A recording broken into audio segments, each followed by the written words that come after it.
ഇഡ്ഡലി പാത്രം, ചോറ്റ് പാത്രം, സാമ്പാർ പാത്രം, ഈനച്ചട്ടി, ചെരുവം, ചെമ്പ് ചെമ്പേ. ഇഡ്ഡലി പാത്രം, ചോറ്റ് പാത്രം, സാമ്പാർ പാത്രം, ഈനച്ചട്ടി, ചെരുവം, ചെമ്പേ. നിർത്തണോടെ ആരെ കണ്ടിട്ട് ചെമ്പ് ചെമ്പെന്ന് പറഞ്ഞോണ്ടിരിക്കുന്നത്? പ്രശ്നമൊക്കെ ചൂടാവല്ലേ, ഒന്ന് സമാധാനിക്കേ, ഒന്ന് പതുക്കെ സംസാരിക്കേ. എവിടെന്നാ വരുന്നേ? എന്തൊക്കെ പാത്രമുണ്ട്? ഇത്ര നേരം കാര്യം കേട്ടില്ലേ? വയസ്സിനാണ് മനസ്സിലായില്ലേ? ചെവി കേട്ടില്ല. എന്തൊക്കെ പാത്രമുണ്ടെന്ന് പറയേ. നസീർ അഭിനയിച്ച ശിവൻ എന്ന് പറഞ്ഞ പാത്രമുണ്ട്, ജയൻ അഭിനയിച്ച അടിമ എന്ന പാത്രമുണ്ട്, മോഹൻലാലിന്റെ സ്പടികം എന്ന് പറഞ്ഞ പാത്രമുണ്ട്, മമ്മൂട്ടി അഭിനയിച്ച ടർബോ എന്ന പാത്രമുണ്ട്. നിനക്ക് ഇതിൽ ഏത് പാത്രമാണ് വേണ്ടത്? എന്താണ് കളിയാക്കണ? പിന്നെ എന്തുവാ കിളവാ? ഉള്ളതേ 4 പാത്രം. ഞാനേ കച്ചവടമല്ലേ പറഞ്ഞ സങ്കടപ്പെട്ടിരിക്കുക. ഇപ്പൊ കച്ചവടം നോക്കിയോ? എന്താ ഇത് എന്നെ ഇങ്ങനെ തുരുത്തു നോക്കുന്നത്? ചേട്ടോ, ഈ കച്ചവടത്തിന് ഞാനില്ല. ഇന്ന് നിങ്ങൾക്ക് കഷ്ടകാലം ഇങ്ങനെയാണെന്നാ തോന്നുന്നത്. എന്നെ വിട്ടേക്ക്, ഞാൻ പോവാ. ഒരു വലിയ അണ്ടാവുണ്ട്. എത്ര വിലക്ക് എടുക്കാ? എന്താ ഇത് വെറും വായിൽ അണ്ട എന്ന് പറഞ്ഞ എങ്ങനാ? അണ്ടയുടെ സൈസ് എന്താ? അണ്ടാവുടെ വെയിറ്റ് എന്താ? അണ്ടാവുടെ കളർ എന്താ? എന്ത് അണ്ടാവിന്റെ കളറോ? കളവാ, അതിനെന്തിനാ താനിങ്ങനെ വേദന വായ നിറഞ്ഞിരിക്കുന്നേ? അണ്ടാവ് പഴയതാടോ. അകത്ത് പോയി തേച്ച് നോക്കിയാലല്ലേ ഈ ആണോ പിത്തളയാണോ നോക്കി വെയിറ്റ് നോക്കി പറയാൻ പറ്റൂ. എടാ പാത്രക്കാരാ, ഈ കിളവിന്റെ അടുത്ത് നിങ്ങൾ എന്തിനാ സംസാരിക്കുന്നത്? അകത്ത് വാ. എനിക്ക് ഒറ്റക്ക് അണ്ടാവ് എടുക്കാൻ പറ്റില്ല. എന്റെ കൂടെ ഒന്നൊന്ന് സഹായിക്കേ. നീ അണ്ടാവ് മാത്രമല്ല കാണിക്കാൻ പോണത്, കിണ്ണം കരണ്ടി എല്ലാം ഒരുമിച്ചല്ലേ കാണിക്കാൻ പോണത്. നിനക്ക് പഴയതൊന്നും ഇഷ്ടമല്ലല്ലോ. അതൊക്കെ നന്നായിട്ട് അറിയാലേ. നിങ്ങൾ അകത്ത് വാ. എടോ പാത്രക്കാരാ, വെറും പാത്രം മാത്രം നോക്കല്ലേ, പാത്രം സൂക്ഷിച്ച് നോക്ക്. അല്ലെങ്കിൽ പാത്രം ഉരുണ്ടുപോയി ചളുങ്ങി പോകും. ചളുങ്ങി തളങ്ങി ഞങ്ങളെ നൂർത്തെടുത്തോളാം. പോഴ അവിടുന്ന് പോയി നോക്കിയാലേ അറിയുള്ളൂ. അണ്ടാവ് എങ്ങനെങ്കിലും എടുത്തോണ്ട് പോണം. അയ്യോ അമ്മേ, പോലെ അമ്മേ, അമ്മേ അമ്മേ വേണ്ടമ്മേ, പോലെ അമ്മേ വേണ്ടമ്മേ. എന്തിനാ കിടന്ന് കരയുന്നേ? അമ്മ അമ്മേ, അമ്മേ വേണ്ടമ്മേ, അമ്മേ വേണ്ടമ്മേ, പോലെ അമ്മേ. അയ്യോ അമ്മേ. അയ്യോ, എല്ലാരും ഓടി വന്നേ. ഇവളിവിടെ തൂങ്ങി നിൽക്കുന്നേ. മോനെ കൊണ്ട് വന്നേ. വായോ, എല്ലാരും വായോ.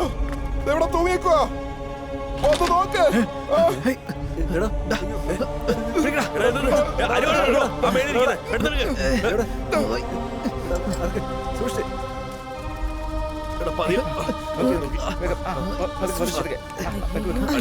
ഈ കൊച്ചിനെന്തിനാ ഇങ്ങനെയൊക്കെ ചെയ്ത? അയ്യോ, ചതിച്ചല്ലോ ഈശ്വര. നന്ദിനി, എന്തിനാണ് ഇങ്ങനെ ചെയ്ത്? എന്നെ മോനെ ഒറ്റക്കാക്കി പോയില്ലാടി. അയ്യോ നന്ദിനി, എന്തിനാണ് ഇങ്ങനെ ചെയ്ത്? അയ്യോ തിരുമേനി, നോക്ക് തിരുമേനി, ഇവള് ഞങ്ങളുടെ വീട്ടിൽ പോയി. അയ്യോ നന്ദിനി, കണ്ടു തുറക്കണേ. എന്തിനാണ് ഇങ്ങനെ ചെയ്ത്? അയ്യോ നന്ദിനി, മോനെ എനിക്ക് ആരുണ്ട്? അയ്യോ മോനെ നോക്കടാ.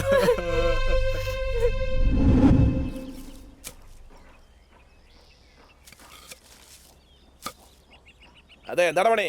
അരിവാളൊക്കെ എടുത്ത് അങ്ങോട്ടാ.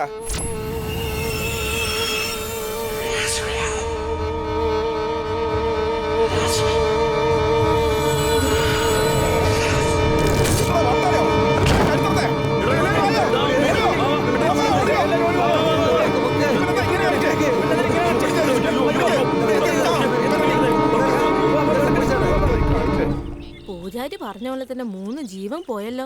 ഇനി എത്ര ജീവൻ പോകുന്ന ആർക്കറിയാം. വായടച്ചിട്ട് വെള്ളം പിടിച്ച് പോവാൻ നോക്ക്. സാറിപ്പോ എവിടെയാ ഉള്ളതെന്നൊന്ന് പറയാവോ? ഞാനിപ്പോ വീട്ടിൽ തന്നെയാ. ശരിക്കും വീട്ടിൽ തന്നെയാ? ഏയ് സത്യമായിട്ട് ഞാൻ വീട്ടിൽ തന്നെയാടി.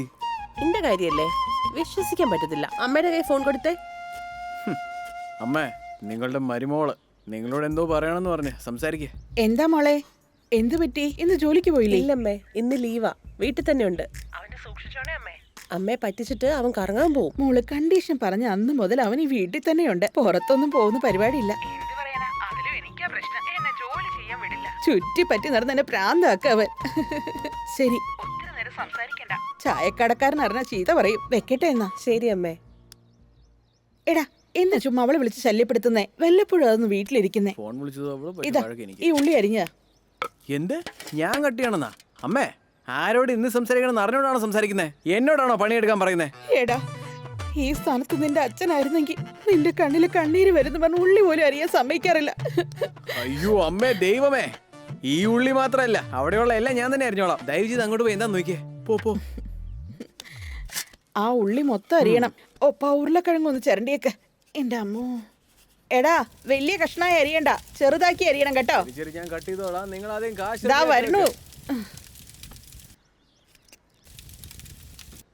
അമ്മേ വേഗം വാ അമ്മ, എന്റെ കണ്ണൊക്കെ എരിയുന്നത് കണ്ടില്ലേ? ദാ വരുന്നു, നിക്ക്.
എന്താ മോനെ? എടാ പറടാ, എന്താ പറ്റിയേ? അല്ല മോനെ, അമ്മയ്ക്കിപ്പോ എങ്ങനെയുണ്ട്? അതെ, ഡോക്ടർ എന്താ പറഞ്ഞേ? വേറെ പ്രശ്നമൊന്നുമില്ലല്ലോ? അറിയില്ല ഏട്ടാ, അകത്ത് ട്രീറ്റ്മെന്റ് നടന്നുകൊണ്ടിരിക്കുക. ഡോക്ടർ വന്നാലേ എന്തേലും അറിയൂ. എടാ നീ വീട്ടിൽ തന്നെയല്ലേ ഉണ്ടായിരുന്നേ? തീ പിടിക്കുന്നത് നീ കണ്ടില്ലായിരുന്നോ മോനെ? എന്താ നടന്നത് എനിക്കൊന്നും അറിയില്ലട്ടാ. ശരി, നീ വിഷമിക്കാതെ, അമ്മയ്ക്കൊന്നും സംഭവിക്കില്ല. ഡോക്ടർ, ജീവന് കുഴപ്പമൊന്നുമില്ല. 40% പൊള്ളിയിട്ടുള്ളൂ. എല്ലാം പുറത്ത് മാത്രമേ ഉള്ളൂ. പേടിക്കാനൊന്നുമില്ല. മരുന്നിട്ടാ എല്ലാം ശരിയാവും. 3 ആഴ്ചക്കുള്ളിൽ ഡിസ്ചാർജ് ചെയ്ത് ഉറപ്പായിട്ടും വിളിച്ചോണ്ട് പോകാം. ഒരുപാട് നന്ദി ഡോക്ടറെ. അമ്മയെ പോയി കാണാൻ നിങ്ങൾ പോയി നോക്കിക്കോളൂ. അമ്മയെ ഡിസ്റ്റർബ് ചെയ്യാതെ നോക്കണേ. ശരി. വളരെ നന്ദി ഡോക്ടറെ. അമ്മേ, അമ്മേ, എന്താ അമ്മേ, എന്തിനാ ഇങ്ങനെയൊക്കെ ചെയ്തേ? എന്നെ എങ്ങനെയാ അമ്മയെ വിട്ടിട്ട് പോകാൻ തോന്നിയേ? പറയാമ്മേ. അമ്മേ, മനസ്സിലാവുന്നില്ല അമ്മേ. എന്തമ്മേ? അമ്മ എനിക്ക് മനസ്സിലാവുന്നില്ല. അമ്മയെ വിഷമിപ്പിക്കാതെ, നീയാണ് ധൈര്യം കൊടുക്കേണ്ടത്. അതെ, നിങ്ങൾക്ക് ഒരു കുഴപ്പമില്ല, ഡോക്ടർ പറഞ്ഞിട്ടുണ്ട്. ധൈര്യമായിട്ടിരിക്കെ, ഞങ്ങളൊക്കെ ഉണ്ടല്ലോ. ആ അതെ, നമ്മുടെ ഭഗവതി ഒരിക്കലും നമ്മളെ കൈവിടത്തില്ല. എത്രയും പെട്ടെന്ന് നീ തിരിച്ചു വരും.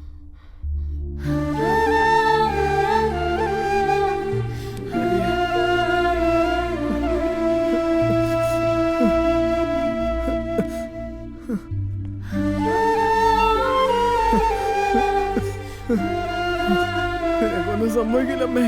എന്നെ വീട് പോയിക്കരുത് അമ്മേ.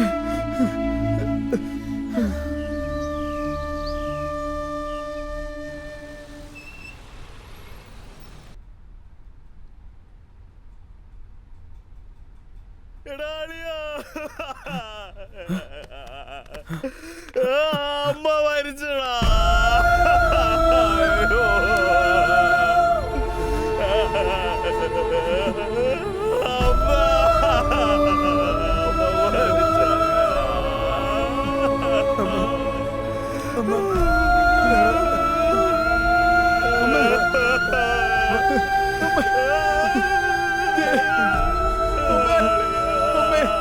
അമ്മ എഴുന്നേക്കമ്മേ. അമ്മേ, എഴുന്നേക്കമ്മേ. അമ്മേ, അമ്മേ, അമ്മേ, അമ്മേ, ഒന്നുമില്ല അമ്മേ. അമ്മേ, എഴുന്നേക്കമ്മേ. അമ്മേ, ഒന്ന് കണ്ണു തുറന്ന് നോക്കമ്മേ. അമ്മേ, അമ്മേ, അമ്മേ, എഴുന്നേക്കമ്മേ. അമ്മേ, കണ്ണു തുറക്കമ്മേ. അമ്മേ, അമ്മേ, നിനക്കൊന്നുമില്ല അമ്മേ. ഒന്ന് കണ്ണു തുറക്കമ്മേ.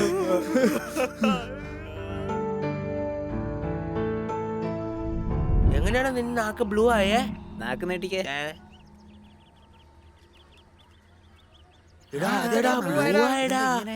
ഇപ്പൊ നോക്കിക്കേ, മാറും.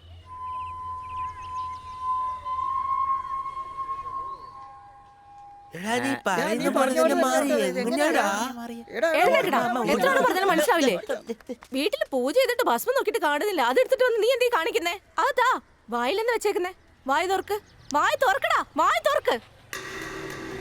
നീ എന്താ കഴിച്ചേ? വായില് നീല കളറായല്ലോ. എന്തിനാ കൊച്ചിനെ വഴക്ക് പറഞ്ഞോണ്ടിരിക്കുന്നേ? ഇല്ല അനിയ, ഇവൻ എന്താ കഴിച്ചെന്ന് അറിയില്ല. വായൊക്കെ നീല കളറായിട്ടുണ്ട്. ഇങ്ങോട്ട് വന്നേ, വാ തുറന്നേ, തുറക്കടാ. ഒന്നുമില്ലല്ലോ ചേച്ചി. ഇപ്പൊ ഞാൻ കണ്ടതാണല്ലോ. അവനെ വഴക്ക് പറയാനായിട്ട് കാരണം തേടരുത് നിങ്ങൾ. കളിച്ചിട്ട് അവൻ വീട്ടിലോട്ട് വന്നോളാം, മനസ്സിലായല്ലോ? നിങ്ങൾ ആദ്യം പോയിക്കേ. ഡാ, കളിച്ചിട്ട് കറക്റ്റായിട്ട് വീട്ടിലോട്ട് പോകണം കേട്ടോ. പോയി കളിച്ചോ പോ. കണ്ട കെമിക്കൽ വിട്ടല്ലേ ചോക്ലേറ്റ് ഉണ്ടാക്കുന്നത്.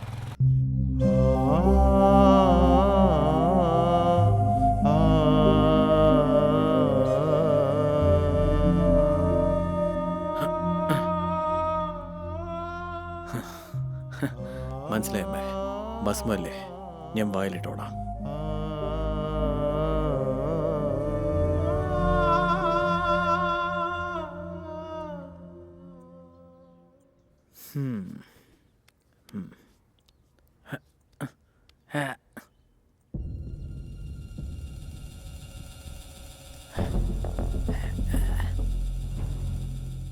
വായില് ഭസ്മല്ലേ വെച്ചേ, അതെങ്ങനെ നീല കളറി മാറിയേ?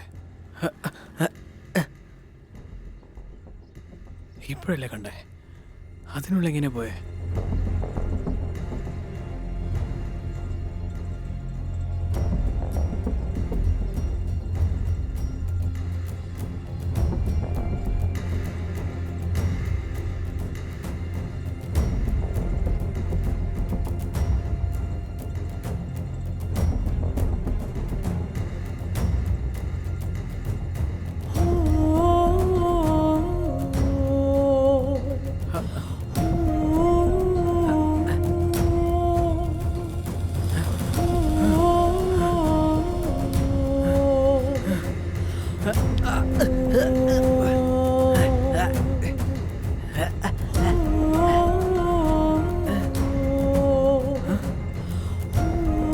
എന്താ കഴിച്ചെന്നറിയില്ല. വായൊക്കെ നീല കളറായിട്ടുണ്ട്.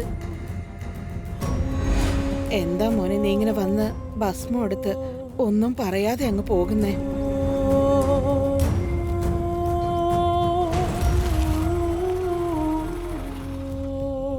പൂജാരിയുടെ കയ്യിൽ നിന്ന് കിട്ടിയതാ.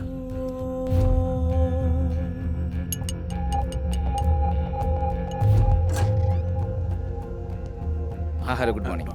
ആയിരിക്കും.